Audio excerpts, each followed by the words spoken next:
one thing that I like to do, and we do a lot of it at Top Down, is you look for really smart younger people as well. A lot of the innovation that came about in Top Down with InTouch and our procedures, Slack, for example. Slack is a perfect example. That was a kid right out of college who came to work for us. And he found Slack and he said, oh, we should be using this. And I had gotten into the mode at that point of saying yes to anything. We'll try it. Sure. Why would I say no to that? I mean, it's something I learned when I was raising my kids. When I first started having kids, it was just like, you know, they come to you and say, hey, can I go run around the backyard naked? I'm like, before I say no, make sure I have a reason to say no. Like, why am I going to say no to this request? What happens if I jump off the stool? Don't jump off the stool is not an answer. The answer is it's 30 feet high and you're going to hit the ground and you're going to break every bone in your body, or try it. You're only 3 feet off the ground. See what happens.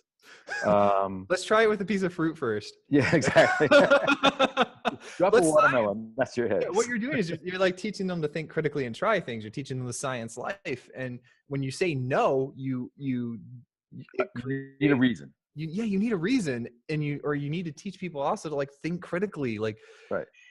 Don't just rely on you to say yes or no. Right. And you know, the fact that I'm tired is not a reason to say no, or the fact that we've never done it that way is not a reason to say no, or, you know, how much does it cost is sometimes a reason to say no. Yeah, but, that's sometimes a reason to say no. Yes. But you know, things come in because, you know, so a mix of the decades of experience with people who have no experience. I mean, it's the old Rockefeller story of he got really angry and he said, you know what?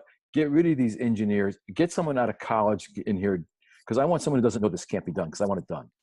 Yeah, that's good. I love that. Yeah. Give me the bright-eyed and bushy-tailed that'll just attack the problem from every angle. Right. Like, they're too stupid to know you can't do this. Yeah, exactly. And that's brilliant, right? Yeah. And that's one of the things that I've done. And, you know, so coming up, I was, you know, my dad was an engineer and he taught me, right? And then I got to see. What kind of engineer was he? Embedded systems engineer. Oh, wow. Neat.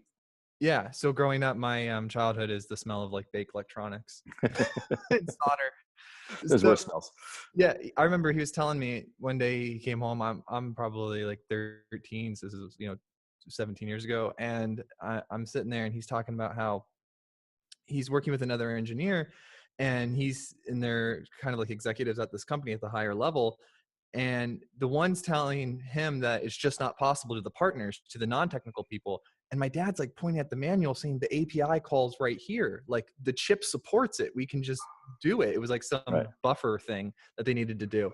And it was just unbelievable that that happened. But the guy's mind was so closed-minded because he had used all these other chips that didn't have this feature. He wouldn't even look at it. He wouldn't even acknowledge the API documentation. That can't work. Yeah. And so there was something about that story that when I got older and as I'm right in that change right now where not everything is possible. I'm not like, oh yeah, everything's possible. But I get that weird gut feeling that like, oh no, it's not because, and I realized that like, all right, well, that's just my feeling of experience.